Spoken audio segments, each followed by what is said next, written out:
रक्षिता जब सो रही थी तब उसने एक सपना देखा। वो एक बार में एक वेट्रेस का काम कर रही थी। उस दिन बार में काफी भीड़ थी, इसलिए रक्षिता को काफी सारी टिप मिली। रक्षिता सभी से चुपचाप टिप ले रही थी और अपना काम कर रही थी, मगर एक इंसान ने उसका ध्यान अपनी ओर खींचा। ये आदमी काफी ज्यादा हैंडसम था, मगर उसका ऑरा डार्क और डेंजरस था।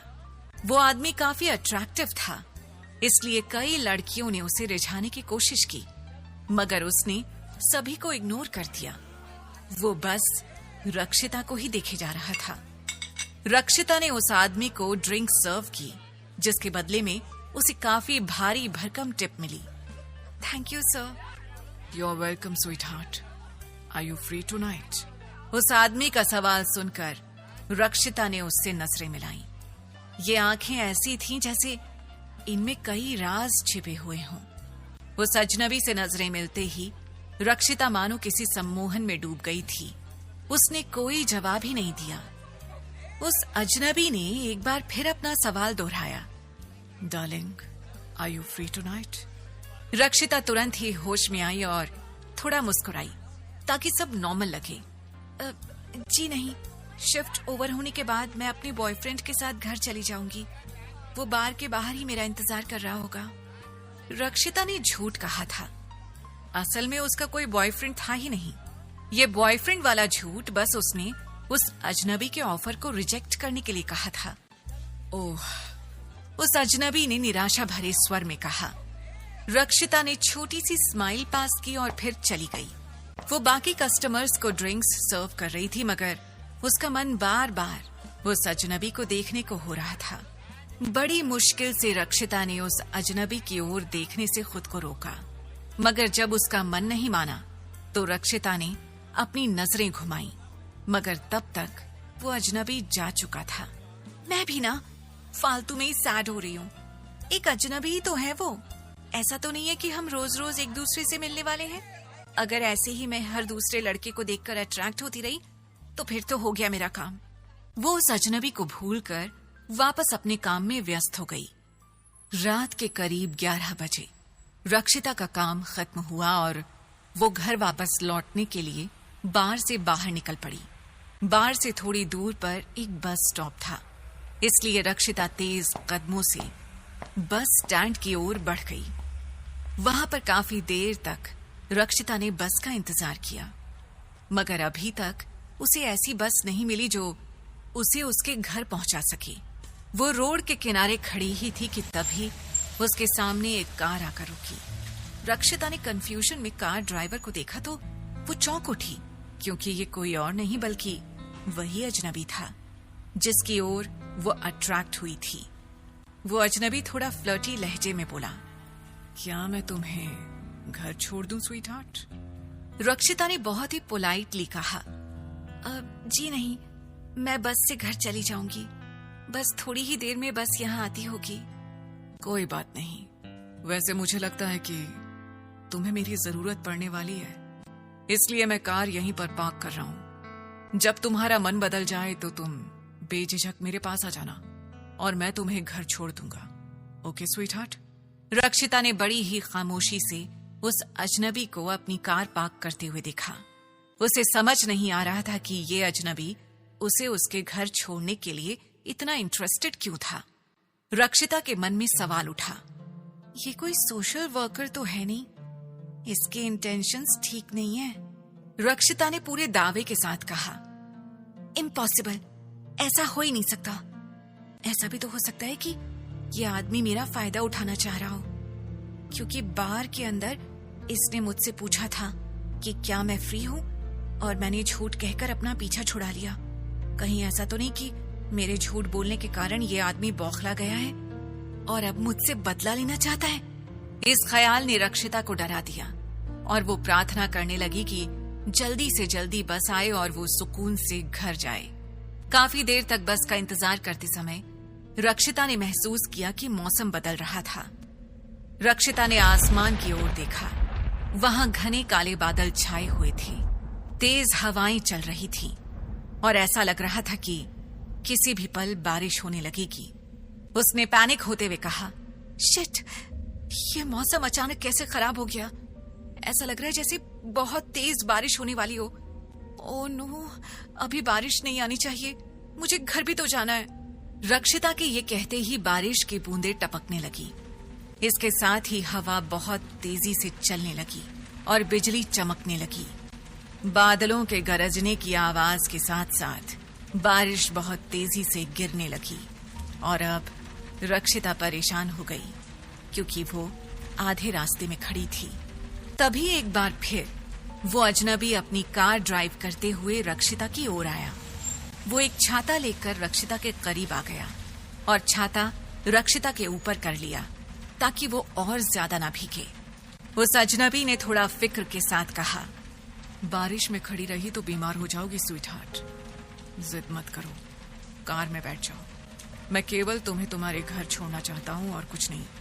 मैं अच्छा इंसान हूँ, ट्रस्ट मी। वैसे भी मुझे बस के आने के कोई आसार नजर नहीं आ रहे हैं। बारिश में भीग जाने और तेज हवा के कारण रक्षिता को काफी ठंड लग रही थी और वो बुरी तरह से कांप रही थी। रक्षिता ने सोचा, इससे पहले कि यहाँ खड़े खड़े मेरी ठंड से कुल्फी जम जाए, मुझे घर पहुंचना है। बस का इंतजार करने से ज्यादा बेहतर होगा कि मैं इस अजनबी की बात मान लूं। वैसे मुझे लगता तो नहीं है कि ये मेरा फायदा उठाएगा या फिर मुझे नुकसान पहुंचाएगा, इसलिए एक बार तो मुझे भरोसा कर ही लेना चाहिए। काफी सोच विचार के बाद रक्षिता ने हाँ में सिर हिलाया और कार की पैसेंजर सीट में बैठ गई। कार में बैठ जाने के बाद रक्षिता उस अजनबी से बोली, आई एम सॉरी, मेरे कारण ये सीट पूरी भीग गई है।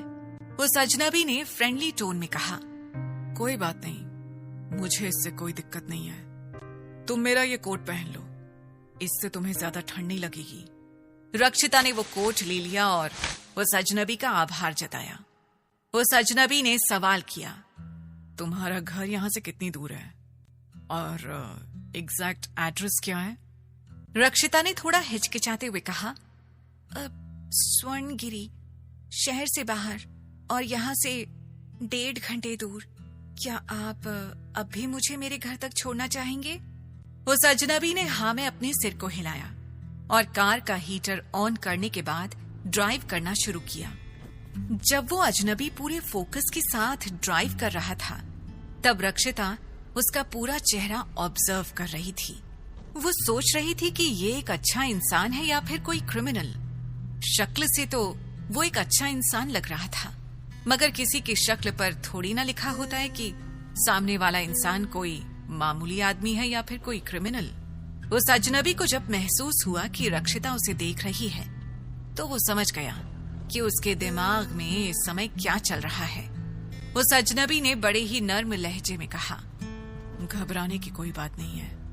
मैं कोई साइको क्रिमिनल नहीं हूँ जो लड़कियों को किडनैप करके घर के बेसमेंट में रखता है।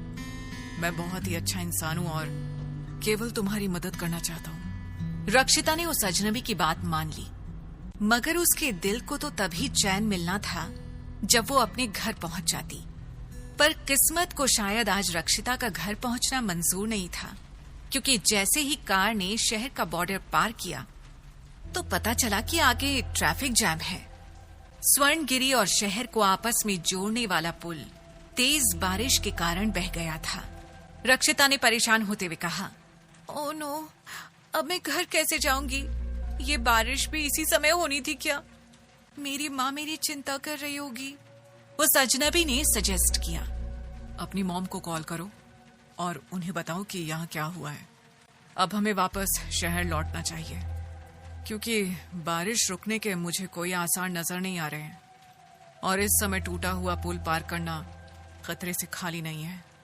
तुम मेरे घर पर आराम से रह सकती हो। कल जब बारिश रुक जाए तो तुम अपने घर चली जाना।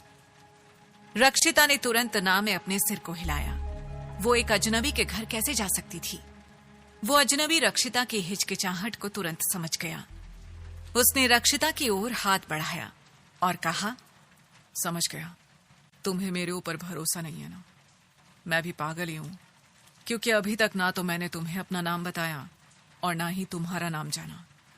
By the way, my self यक्ष चौहान। और तुम? रक्षिता ने धीमी आवाज में कहा, रक्षिता ठाकुर। अपना नाम बताकर उसने यक्ष से हाथ मिला लिया। पहले की बात होती तो रक्षिता किसी अजनबी को अपना नाम कभी नहीं बताती, मगर यक्ष ने एक तरह से रक्षिता पर एहसान किया था, इसलिए रक्षिता को उसे अपना नाम बताना पड़ा। जब रक्षिता ने अपना हाथ यक्ष के हाथ में दिया तो उसे कुछ बहुत ही अलग, कुछ अजीब सा महसूस हुआ। एक कनेक्शन फील हुआ। पूरे शरीर में झुरझुरी सी दौड़ गई। इसलिए रक्षिता ने तुरंत अपना हाथ पीछे खींच लिया। तुमने ये महसूस किया हमारे बीच का कनेक्शन? क्या तुमने वो फील किया जो मैंने फील किया? जी नहीं, ऐसा कुछ भी मैंने महसूस नहीं किया है। आपको या तो कोई गलतफहमी हुई है या फिर आप मुझे तंग कर रहे हैं। यक्ष बस मुस्कुरा कर रह गया। उसने इस टॉपिक को और लंबा नहीं खींचा। ठीक है, तो फिर अब तुम कहाँ जाना चाहती हो? अपने घर जा नहीं सकती, मेरे घर आना नहीं चाहती, तो फिर कहाँ जाना पसंद करोगी? ऐसा तो है नहीं कि तुम्हें पूरी रात इस कार के अंदर ही रहना है। रक्षिता भी सोच में डूब गई और सोचने लगी कि अब उसे क्या करना चाहिए। काफी देर सोचने के बाद यक्ष ने सुझाव दिया, तुम्हें अपने कपड़े बदलने होंगे वरना तुम बीमार हो जाओगी। इसलिए पहले कुछ कपड़े खरीद लेते हैं और फिर एक होटल में चलते हैं। तुम वहाँ आराम से रह सकती हो और फिर जब सुबह बारिश रुक जाए तो अपने घर भी जा सकती हो। ये आइडिया रक्षिता को पसंद आया, इसलिए उसने यक्ष की बात से सहमति जता दी। यक्ष ने यू टर्न लिया और वापस शहर की ओर ड्राइव करने लगा। जल्दी ही यक्ष ने एक होटल के सामने कार रोकी।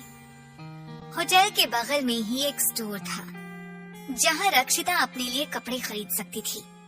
इसीलिए वो और यक्ष पहले स्टोर में ही चले गए। रक्षिता ने कपड़े चुनने में ज्यादा समय बर्बाद नहीं किया और यक्ष के मना करने के बावजूद उसने कपड़ों के पैसे खुद से पे किए। शॉपिंग के बाद यक्ष और रक्षिता होटल में आ गए। वहां उन्हें रिसेप्शनिस्ट ने बताया कि होटल में केवल 2 अलग अलग सिंगल रूम्स ही खाली हैं।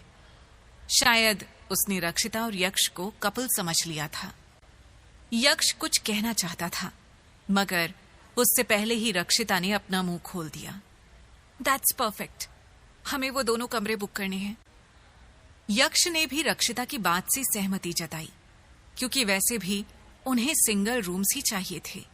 रक्षिता बिल पे करना चाहती थी, मगर यक्ष ने उसे बिल्कुल भी मौका नहीं दिया और खुद से पेमेंट कर दिया। उसके बाद वो दोनों अपने कमरे की ओर बढ़ गए। रक्षिता यक्ष को बाय कहकर अपने रूम के अंदर जा रही थी, मगर यक्ष ने उसे रोक दिया। गुड नाइट स्वीट हार्ट, कल मिलते हैं। कल मैं तुम्हें तुम्हारे घर तक ले चलूंगा और ना कहने की बिल्कुल भी जरूरत नहीं है, क्योंकि मैं तुम्हारी बात मानने से रहा। Bye, sweet dreams. मेरे लिए इतना सब करने के लिए thank you. Good night, see you tomorrow. और फिर रक्षिता ने यक्ष के मुंह पर ही दरवाजा बंद कर दिया। उसने एक गहरी सांस ली और कपड़े लेकर बाथरूम में चली गई, ताकि हॉट शावर के बाद साफ सुथरे कपड़े पहन सके। बाथरूम से बाहर आने के बाद रक्षिता ने अपनी माँ को टेक्स्ट किया, माँ, मैं आज घर नहीं आ सकती। तेज बारिश के कारण हमारे स्वर्णगिरी को शहर से जोड़ने वाला पुल टूट गया, इसलिए आज रात मैं एक होटल में ही रुक गई हूँ। प्लीज अपना ध्यान रखिएगा और मेरी चिंता करने की कोई जरूरत नहीं है। मैं कल बारिश रुकने के बाद घर आ जाऊंगी। अब जाकर रक्षिता ने चैन की सांस ली। फोन को साइड में रखने के बाद वो बिस्तर पर लेट गई, मगर सोने की बजाय वो यक्ष के ख्यालों में खो गई। रक्षिता ने सोचा, माना कि यक्ष एक अजनबी है, मगर मुझे उनसे एक अपनापन सा महसूस हुआ। कौन है वो? क्या वो मुझे जानते हैं? उन्होंने मेरी मदद क्यों की? शक्ल से तो वो काफी डिसेंट लगते हैं, पर वो काफी मिस्टीरियस भी हैं। एक अजनबी जिसे मैं आज ही मिली, वो मेरी मदद करने में इतना इंटरेस्टेड क्यों हो गया? क्या वो सभी के साथ ऐसे ही रहते हैं? यक्ष के बारे में रक्षिता के मन में कई सवाल उठ रहे थे, मगर जवाब एक भी नहीं था। और यही सब सोचते सोचते वो गहरी नींद में सो गई।